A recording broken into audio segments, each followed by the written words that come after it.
C'est au Koukonkwé, la deuxième édition de cette fête identitaire s'annonce à grands pas.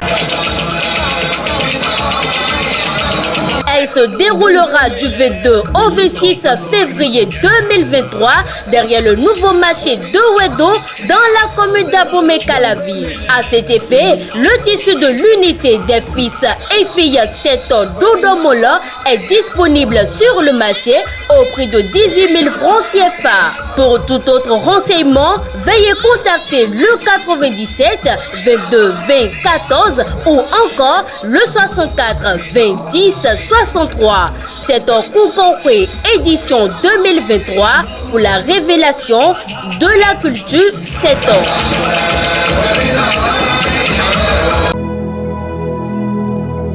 Vous prenez grand soin de votre corps au quotidien. Qu'en est-il de votre esprit? Il est temps de trouver la solution aux problèmes qui vous empêchent d'évoluer. Il est temps de débloquer ce qui vous bloque.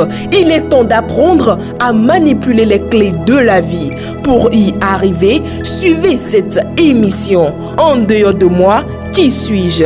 Guéri TV Monde vous l'offre pour éclairer votre chemin. En dehors de moi, qui suis-je? C'est tous les jeudis à partir de 21h avec Charles Albandaoui aux commandes. Guéri TV Monde, le leader des web TV. Les grandes contradictions. Les grandes contradictions, une émission de décryptage de l'actualité nationale et internationale avec Shamsdine Badaro, Gaspard Adamossi et Achille Wusso. Les grandes contradictions, c'est tous les vendredis sur Guérit TV Monde. Vendredi 3 février 2023, amis internautes de Guérit TV Monde, bonsoir et merci de prendre ce rendez-vous de votre émission. Les grandes contradictions, on va donc démarrer par je vais parler en termes de tristes nouvelles. Drame routier de Dassa Zouma, 20 morts par brûlure et 24 blessés, de gravité est variable. Gaspard Gamansi, bonsoir. Bonsoir, Shamsdine Badaro. Achille Wusso, bonsoir. Bonsoir, Shamsdine Badaro. Gaspard Gamansi, qu'est-ce qui pourrait être les causes de ce drame national? C'est difficile à l'heure où nous parlons de parler des véritables causes de ce drame. Certainement que ces causes sont multiples. Ce qui est, en tout cas, déjà, il est important qu'on s'incline à la mémoire de ceux qui sont disparus et qu'on souhaite prompte guérison à ceux qui sont blessés dans cet accident qui est véritablement un drame national parce qu'un accident qui emporte plus d'une vingtaine de nos compatriotes et qui occasionne également plus d'une vingtaine de blessés de gravité variable, comme vous l'avez dit. Je crois que c'est assez important parce que c'est pas, heureusement que ce n'est pas des choses qui arrivent tous les jours, fréquemment, je dirais. Vous avez évoqué les causes. Je crois que les causes doivent être multiples. Quand j'ai suivi un peu, j'ai lu un peu le relevé du Conseil des ministres, on a parlé de pneus crevés et on a parlé de l'allure à laquelle roulait le bus. Je crois que ces deux raisons-là suffisent pour expliquer les causes de ce drame. Maintenant, c'est vrai que c'est les causes évidentes, mais il y a bien entendu des causes sous-jacentes, comme les questions de comment on s'occupe de la sécurité routière chez nous, comment on s'occupe du contrôle des véhicules chez nous. En tout cas, beaucoup de questions peuvent se poser. C'est tellement facile de rentrer dans la ville et de commencer par harceler ceux qui n'ont pas porté de casque ou ceux qui brûlent les feux rouges.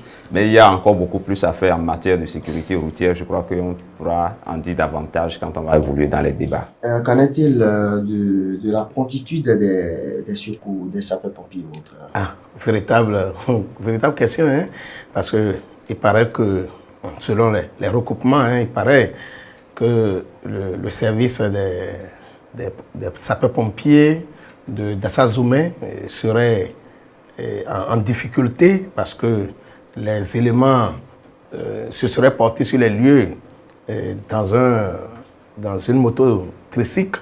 C'est ce que les informations ont révélé. Et ça montre vraiment qu'il a un véritable problème à ce niveau si les choses se sont passées ainsi. Il paraît même que au niveau de la ville de Dassa, le point d'eau où les sapeurs-pompiers pouvaient s'approvisionner est en panne depuis des mois, pour ne pas dire depuis plus d'1 an, mais que ça n'a pas été réparé. Alors que lorsque nous parlons de Dassazoumé, nous parlons d'un site, d'un grand site touristique, parce que comment ils appellent ça, le truc grotte, des catholiques. La grotte mariale. Oui, la grotte mariale avec les visites annuelles des fidèles catholiques qui drainent des milliers de nombres, devrait donc suffire pour que cette disposition ordinaire soit prise au niveau de la ville. Donc, je crois que ce qui s'est passé, au-delà donc de cette tristesse que cela alimente, devrait amener chacun à situer les responsabilités et à se mettre devant le fait accompli. Parce que ici, Gaspard l'a dit tout à l'heure très rapidement, il ne suffit pas de jeter seulement le tort sur le conducteur ou la compagnie qu'est Baobab, qui serait, selon aussi les recoupements, l'une des compagnies les plus sécurisées au Bénin. C'est pourquoi les grandes personnalités sont souvent portées vers cette compagnie-là. Alors, donc, ce qui s'est passé nous a permis maintenant de constater qu'il y a des responsabilités à situer à plusieurs niveaux, parce que la promptitude des sapeurs-pompiers pouvait peut-être aussi permettre de sauver quelques-unes de ces vies-là. Bon, tel n'a pas été le cas, je crois. Justement des responsabilités, c'est pourquoi le DG de la société Baobab et quelques agents ont été interpellés et gardés à vue. Exactement. Je crois que les premiers responsables dans ce drame, ce sont les responsables donc, de la compagnie Baobab, dont le véhicule a été auteur donc, de cet accident. Mais au-delà de ça, il va falloir que on soit sincère et franc envers nous-mêmes en allant plus loin que ça. Parce que si au niveau de la ville, ces petits problèmes se posent, c'est une véritable préoccupation. Et avant ça, il paraît même, bon, en tout cas, selon certaines informations qui ont circulé aussi sur les réseaux sociaux, que le chauffeur aurait été déjà verbalisé, en tout cas, un peu avant Dassa, je ne sais pas si c'est au démarrage à Parakou, mais on aurait déjà constaté quand même un certain nombre d'anomalies par rapport à sa conduite. Et bon, si tel est le cas, mais pourquoi ne pas prendre les responsabilités en même temps donc, et l'empêcher de conduire ces vies-là donc, dans cet état psychologique où on l'avait déjà vu. Donc je crois qu'un véritable travail de situation, des responsabilités doit être fait pour que désormais nous ne vivions plus de ces drames-là. Le premier responsable et quelques agents sont en garde à vue. Gaspard aussi. Oui, je dirais que c'est logique. C'est logique parce que, vous savez, le premier responsable de la compagnie, bien entendu, ne saurait ne pas être responsable des défaillances d'un des véhicules de la compagnie. Donc, c'est la notion de responsabilité qui lui est appliquée en ce cas précis. Pas forcément parce qu'il est la cause de l'accident, mais justement parce qu'en étant le premier responsable de l'entreprise, il est responsable de la défaillance, par exemple, de la pneumatique. Est-ce que les contrôles nécessaires ont été faits avant le démarrage? Il est aussi responsable de son conducteur, de la malconduite, par exemple, de son conducteur qui aurait été, dans un premier temps, verbalisé à la sortie de Parakou pour excès de vitesse. Et, selon la plupart des témoins, serait en train de rouler à vive allure, en plus en agglomération de Dassazoumé avant que l'accident ne survienne. Donc, c'est peut-être par rapport à ces aspects-là que le premier responsable de la structure a été interpellé, ainsi que quelques cadres, je suppose, quelques cadres techniques qui relèvent, dont les compétences relèvent également certainement de ces domaines-là. Bon, je ne sais pas quelle suite ce sera donnée. Peut-être que les enquêtes révéleront qu'ils ont fait ce qu'ils ont à faire et qu'il y a eu d'autres situations qui ont amené cet accident. Je n'en sais rien, on verra ce que cela va donner. Vous allez parler tantôt des secours.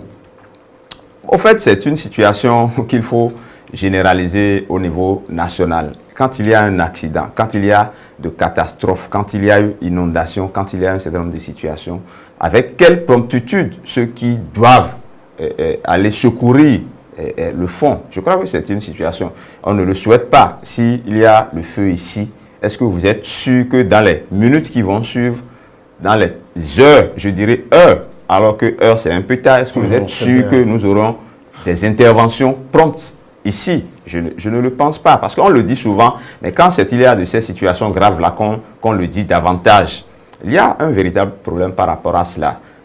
Ça, c'est l'aspect des officiels, des structures qui doivent secourir. Quand on parle, moi je ne prends pas uniquement l'exemple des sapeurs-pompiers, hein, je globalise pour dire qu'il y a souvent des défaillances à ces niveaux-là, parce qu'une promptitude, comme l'a dit Achille Ousso, aurait pu permettre de sauver des vies, ce qu'on n'a pas pu faire. Mais en même temps, au niveau de la population, qu'est-ce que les gens ont fait pour secourir ceux qui étaient en danger? Ils ont pris les téléphones Android. Oui, c'est dramatique, parce que quand on vous raconte qu'il y a au moins quelqu'un qui a pu sortir du sa bus, famille, qui a pu en sortir d'autres, et qui tentait encore d'en sortir avant de périr lui-même, on se pose des questions. Parce que s'il y avait une véritable prise en charge, s'il y avait de véritables secours, je crois que celui qui est sorti d'un pareil accident devait être sous le choc psychologique, de sorte que lui-même il avait besoin d'être pris en charge et qu'on ne devrait pas lui permettre de repartir pour aller chercher d'autres. Mais peut-être ceux qui n'étaient pas dans la voiture pouvaient faire l'effort. Parce que évidemment, je n'en sais rien, mais peut-être qu'il est mort d'étouffement parce qu'il aurait peut-être inhalé beaucoup pas mort, mais peut-être qu'il aurait perdu connaissance et qu'il aurait péri finalement dans le feu parce qu'il aurait inhalé beaucoup de fumée. Donc voilà autant de situations, je crois, qui doivent interpeller au plus haut niveau. Il ne faut pas, parce que c'est ça, malheureusement, le pays. Quand il y a de ces genres de situations, il y a l'émotion, tout le monde crie, on cherche des boucs émissaires et finalement... Il y a un aspect qui m'intéresse également, oui. Gaspard Diamant, c'est au niveau de la CNSR Rendu, non? Oui, le contrôle routier. Parce qu'on constate que d'autres restent même à la maison, qu'ils envoient les livrets de bord je ne sais pas. Oui, c'est pour tout à l'heure quand je parlais de technique. Oui, quand je parlais de sécurité. À ce niveau aussi, il faut interpeller. Quand je parlais de sécurité routière, c'est vrai que j'ai parlé rapidement de casque et de feu rouge. En réalité, c'est tout cela que j'englobais en parlant, parce qu'il y a différentes responsabilités dans ces cas-là. Il y a des véhicules de 1915, si vous le permettez, qui circulent encore. Oui, ces véhicules sont assurés et ces véhicules ont de visites techniques également. On se pose beaucoup de questions. Voilà, tout à fait. Oui, mais ça, c'est peut-être la faute du Centre national de la sécurité routière. Quelqu'un ne fait pas bien son travail. Bien sûr, mais en même temps, il y a quelqu'un qui est chargé d'arraisonner ces genres de véhicules-là quand ils sont en circulation et de les renvoyer où il faut que ces véhicules-là soient. Est-ce que ceux-là font le... Donc il y a une défaillance sur tous ces aspects. Bon, fort heureusement, et j'espère que cela va perdurer. Il y a eu des mesures qui ont été annoncées. Est-ce qu'il faut attendre que ces genres de situations-là adviennent avant de commencer par sortir de ces genres de mesures? Moi, je pense que non.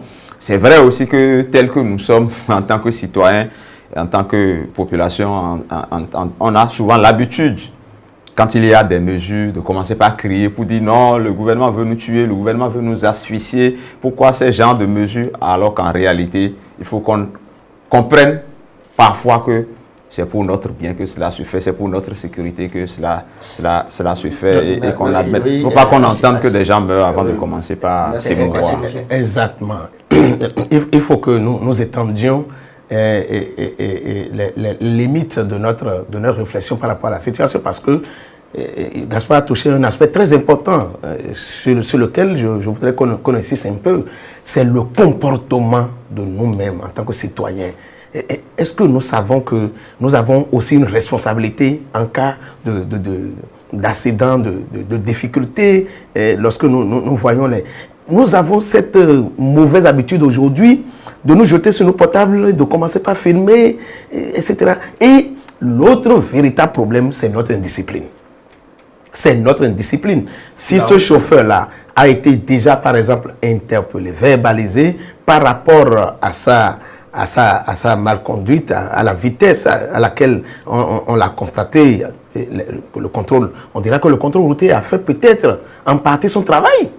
Même si on va peut-être aussi regretter que de plus en plus, on constate que nos voies sont vides. Nos voies sont vides. Donc, de Parakou jusqu'à Dassa, après ceux qui l'ont verbalisé, l'ont interpellé, est-ce qu'il a encore rencontré un poste de contrôle jusqu'à Dassa? Je ne suis pas sûr. Donc, il y a véritablement ces niveaux de responsabilité aussi desquels il faut parler. Bon, le Conseil des ministres a annoncé des mesures.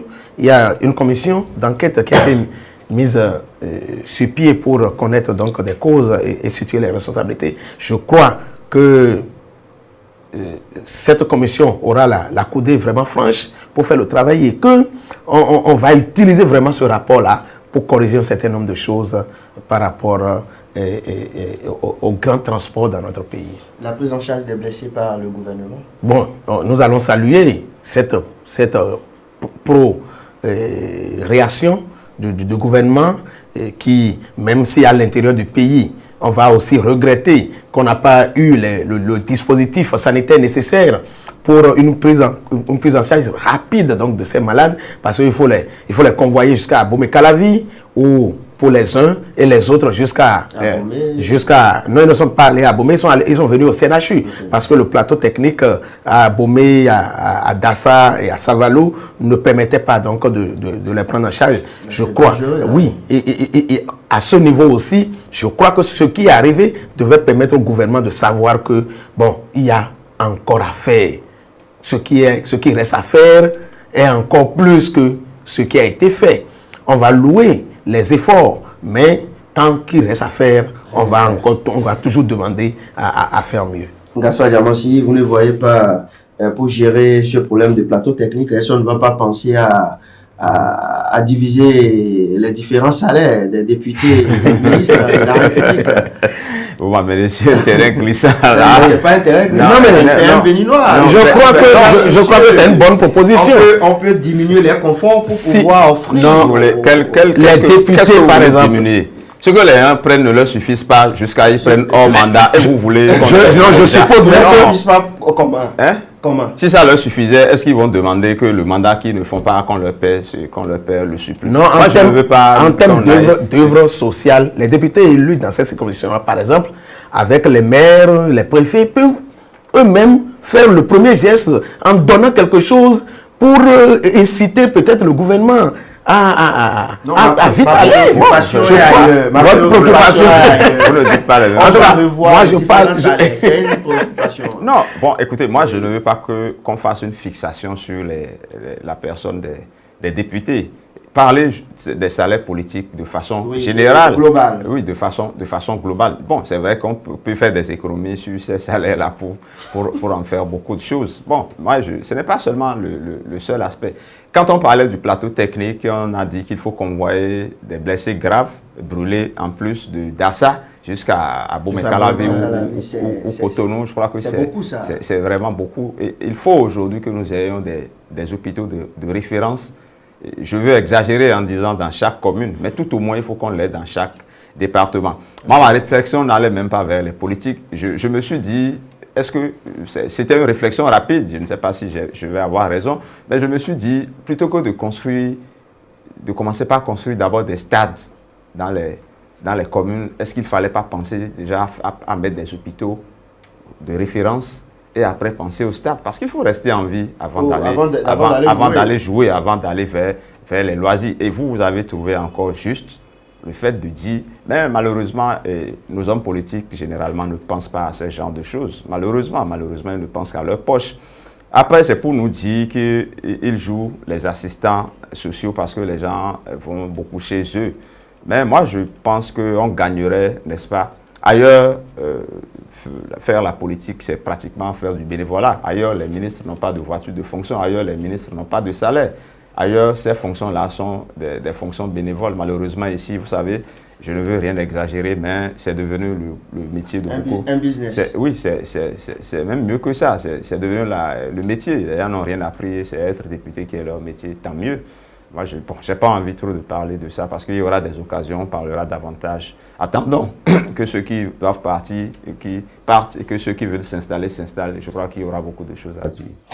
On va boucler cette information et on passe à d'autres informations. On va parler cette fois-ci des députés élus de l'Union progressiste Le Renouveau qui sont donc en conclave à Grand Popo sous la présidence de Joseph Djogbenou avant d'aborder la 9e législature. Gaspard Diamossi.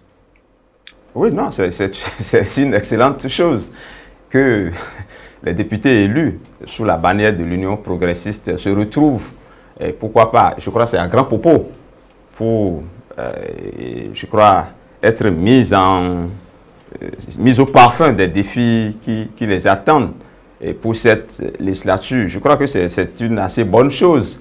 Et les nouveaux députés, c'est surtout pour eux que c'est intéressant parce que là, ils vont commencer par être habitués et on va commencer par leur dire... Au langage parlementaire. Voilà, un peu au langage parlementaire et à ce qui les attend. Je crois que c'est une très, très, très bonne chose que cela se fasse. Mais moi, l'image qui m'est revenue et qui m'a fait sourire, c'est, comment on appelle, c'est une vue d'ensemble du présidium qui a présidé les travaux. D'abord, c'est le président Joseph Djogbenou qui était pratiquement le patron et qui, comme un professeur, disait aux autres comment est-ce que les choses pouvaient se passer et martelait les défis de la législature. Donc, en patron. Donc, je suppose que s'il le fait comme ça en patron, c'est naturellement le patron qui enseigne les défis de la législature aux autres. Mais le paradoxe, c'est que quand je regarde à sa droite, je ne sais plus la droite ou la gauche, je vois le président Vlavono qui est quelque part et qui est là, et je vois en même temps Benochi qui était également au podium. Bon, c'est vrai, je laisse la vice-présidente. Donc quand je regarde le présidium, je vois quand même que c'est un peu l'image qui m'est venue dans la tête et ça m'a fait sourire. Le patron a parlé. Il a parlé en tant que patron de l'UP Le Renouveau. Heureusement, parce que nous attendons le 12 pour savoir. Probable prochain président de l'Assemblée nationale. Si désormais il porte une casquette devant et une autre derrière. Moi, je ne sais pas si c'est ce qui a fait dire à la guérite cette semaine que ça se précise. Ah oui, ça se précise. Bon. Donc, à 99%, Joseph Djogbenou sera le prochain président du Parlement. Non, moi, je ne suis pas dans le secret des délibérations. Je sais qu'il y a beaucoup de prétendants. Bon. Mais qu'à cela ne tienne, je crois qu'il a les qualités pour diriger la législature. Mais pourquoi vous dites? Il a les qualités intrinsèques, il a les qualités... J'espère que les sapeurs-pompiers de Porto-Novo écoutez, il a les qualités politiques, oui. Il a les qualités humaines. Je crois qu'il a toutes les compétences et toutes les qualités pour diriger une Assemblée nationale. Personne ne peut lui dénier. Et il est aussi le chef, le patron du parti qui a le plus grand nombre de députés à l'Assemblée nationale. Donc, naturellement, s'il le souhaite, cette casquette lui va à merveille. En tout cas, j'espère que les sapeurs-pompiers de Porto-Novo je ne partagerai pas entièrement l'avis de Gaspard sur la question. Oui, puisque ce n'est que mon avis. Les qualités intellectuelles, on ne peut pas dénier ça à un certain Joseph Djogbenou, les qualités morales non plus, mais en termes d'expérience parlementaire, je crois qu'à ce niveau-là, on peut trouver encore mieux. Les qualités intellectuelles et morales dont nous parlons, nous pouvons les retrouver aussi dans le camp du bloc républicain. Non, pas forcément. Chez d'autres qui l'entourent. C'est vrai que de plus en plus, on constate que Vlavono n'a plus la faveur des pronostics, mais un certain Benochi, je crois que quand même, on ne peut pas lui reprocher ces mêmes qualités qu'on a reconnues à Joseph Djogbenou, et je crois que ce serait de la boulimie que de vouloir tout manger C'est ça aussi le problème. En tant que président de parti, et sachant comment il a été fait président de parti, je crois que la gestion partagée du pouvoir devrait amener. Mais écoutez, je crois que quel pouvoir il a déjà partagé? Quel pouvoir il a? Je n'ai pas. Est-ce que vous pouvez me permettre de finir? Donc, je crois que la gestion partagée du pouvoir devrait habiter le président Joseph Diogbenu, Fifamé, et il allait donc laisser ces rôles-là à un autre dans son camp.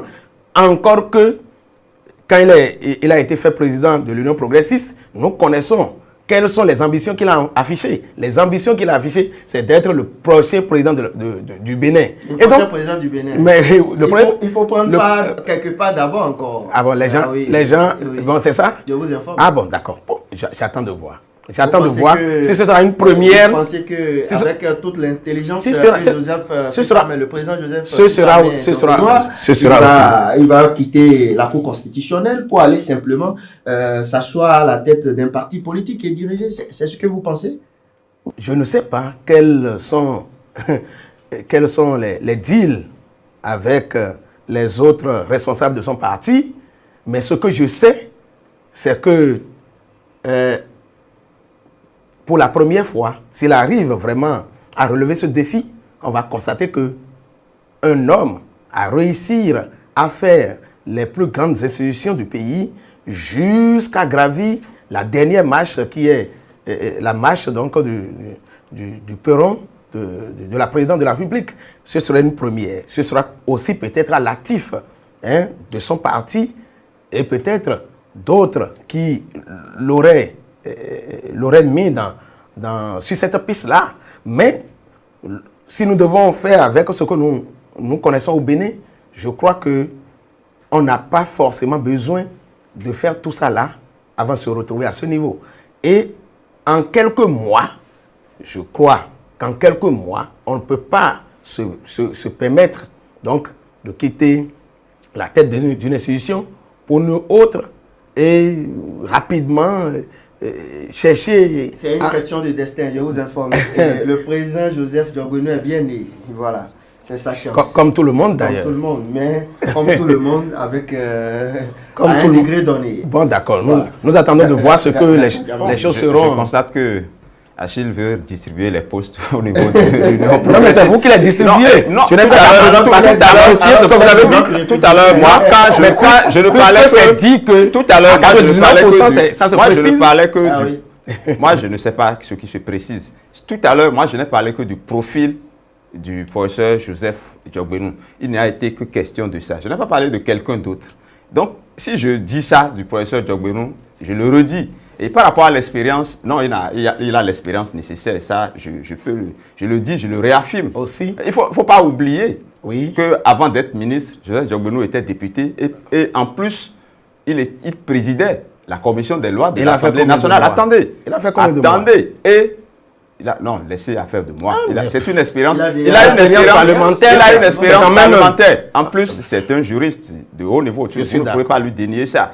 Et depuis la Cour constitutionnelle, où il a eu à réguler le fonctionnement des institutions, ne me demandez même pas que, sans être député en étant là-bas, qu'il ne s'est pas forger une certaine expérience aussi sur la pratique au niveau de l'Assemblée nationale. Cela étant, je n'ai pas dit ça en disant que les autres éventuels candidats ou les probables autres candidats ont démérité. Absolument pas. S'il est question de Gbenoshi, on parlera également de ses qualités. Il a l'expérience qu'il faut. Il a présidé une commission technique de l'Assemblée nationale, la commission des finances en l'occurrence. Donc c'est aussi quelqu'un qui a de l'expérience. Je n'ai pas dit, en parlant du président Diogbenu, je n'ai pas dénigré les autres. Et je ne dirais pas comme Achille l'a dit en balayant du revers de la main la candidature du président Vlavono en disant qu'il perd du terrain. Non, je ne le dis pas non plus. Parce que nous ne sommes pas là où les élections auront lieu. Le président Vlavono aussi, le président, non seulement il a plus de chance, il a aussi l'expérience qu'il faut. Et c'est en cela que l'image dont je parlais, c'est que le professeur Diogbenu récite des coups de député devant un président de l'Assemblée nationale assis. Donc l'image paraissait cocasse. C'est pour donc dire merci que... beaucoup. Merci. Voilà. Le dernier sujet en 3 minutes. Les députés élus du parti Les Démocrates étaient également en conclave à Poso-Tomé sous l'égide de Eric Ondete de Boniaï, Gaspard Diamonsi. Pourront-ils rester un bloc compact tout le long de la 9e législature? Non, déjà que si on a parlé de l'UP, qu'on parle des démocrates, il faut aussi qu'on parle du bloc républicain qui doit également organiser son séminaire. Non, c'est déjà heureux. Puisque le bloc républicain n'a pas encore organisé. Non, mais le bloc républicain... Non, c'est pour les invités à organiser. C'est fait déjà. C'est fait depuis. Je crois que le bloc républicain a été le premier. C'est intéressant que... C'est donc intéressant que les démocrates aussi fassent cet exercice-là, surtout que de ce côté-là, il y a beaucoup de gens qui font leur entrée, une première entrée au niveau de l'Assemblée nationale. Il est donc important que ce conclave-là ait lieu. C'est aussi important que ça permette de souder, parce qu'aujourd'hui, l'image que nous avons des députés qui sont élus là, c'est des gens qui n'ont pas beaucoup d'expérience, qui ne connaissent pas beaucoup la chose politique, qui peuvent être par ailleurs débauchés. On l'entend beaucoup.